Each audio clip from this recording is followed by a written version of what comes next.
अस्सलाम वालेकुम नाज़रीन, अंडरग्राउंड न्यूज के साथ मैं हूं इस्बा लतीफ। अब रुख करते हैं अहम खबर की तरफ। फ्रांस से आए कारोबारी सियासी शख्सियत मुस्लिम लीग नून फ्रांस के चेयरमैन राजा अली असगर के इजाज़ में रोचडेल की समाजी व कारोबारी शख्सियत राजा अब्बास जमील ने अपनी रहायशगाह पर इस्तकबालिया दिया, जिसमें कारोबारी शख्सियत मोहम्मद अफजल अंसारी, मिर्जा मोहम्मद यूनुस, राजा वाजिद और दूसरी शख्सियत ने शिरकत की। मजीद अहवाल जान लेते हैं रोचडेल से आरिफ चौधरी की इस रिपोर्ट में। फ्रांस से आए कारोबारी सियासी शख्सियत मुस्लिम लीग नून फ्रांस के चेयरमैन राजा अली असगर के इजाज़ में रोचडेल की समाजी व कारोबारी शख्सियत राजा अब्बास जमील ने अपनी रहायशगाह पर इस्तकबालिया दिया, जिसमें कारोबारी शख्सियत मोहम्मद अफजल अंसारी, मिर्जा मोहम्मद यूनुस, राजा वाजिद, मलिक तियाज और दूसरी शख्सियत ने शिरकत की। हेलीकॉप्टर में कोर कमांडर और दूसरे अफसरान की शहादत पर उनके लिए खुसूसी दुआ की गई। इस मौका पर मेहमान खुसूसी मुस्लिम लीग नून फ्रांस के चेयरमैन राजा अली असगर ने कहा कि बरतानिया में पार्टी रहनुमा और दोस्त अहबाब से मुलाकातें कर रहा हूं, जिसमें पाकिस्तान के मौजूदा सियासी हालात के मुतालिक तबादला ख्याल किया गया। बलोचिस्तान में सैलाब से काफी नुकसान हुआ, तमाम हुकूमतों को मिलकर बलोचिस्तान की आवाम की मदद करनी चाहिए। ब्रेडफोर्ड की कारोबारी शख्सियत मलिक तियाज ने मेजबान राजा अब्बास जमील का शुक्रिया अदा किया कि उन्होंने आज तमाम दोस्तों को इकट्ठा किया।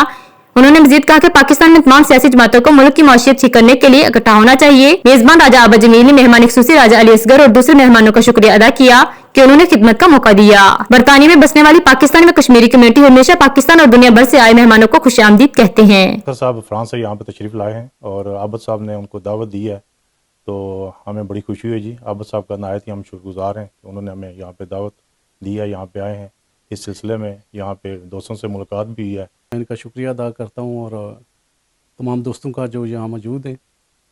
और मुल्की सियासी सूरत हाल के हवाले से आरिफ साहब जिस तरह आपने कहा, हालात बहुत ख़राब हैं, झूठ का दौर दौरा है, फॉरेन फंडिंग ने तमाम पोल खोल दिए हैं कि भी जनरल साहब और दूसरे अफसरान शहीद हुए हैं। उनको खराज तहसीन और उनको अल्लाह ताला उनको बुलंद मर्तबा अता करे। काफ़ी और मेरे भी दोस्त मेरे घर आए हुए हैं और इनसे मुलाकात हुई है और बहुत खुशी हुई है कि वो हमारे घर आए हैं। इंशाल्लाह आइंदा भी ऐसे फंक्शन होते रहेंगे। मजीद बाखबर रहने के लिए देखते रहिए अंडरग्राउंड न्यूज।